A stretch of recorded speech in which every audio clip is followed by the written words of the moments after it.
na ako ang gaano kalakas nang matalo ko si Tigor sa binangguan. Kung tutuusin, kailangan ko magnegosyo para lang matalo ko si Tigor at makarami din ako ng tauhan. Sinisigurado ko bawat araw at balang araw siya ang mamamatay at ako magtatagumpay sa mga kasalanang binigay niya sa Quiapo.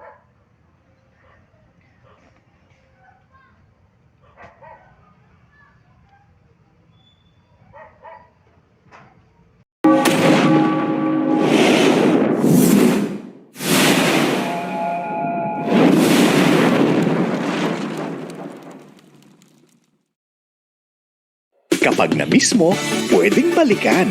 Pwedeng panoorin ang videos at playlists na gusto mo. Like, comment, at ishare ang videos kasama ng lumalaki nating pamilya sa online world. Kahit kailan, kahit saan pa. Forever tayong kapamilya. Kapamilya Online Live.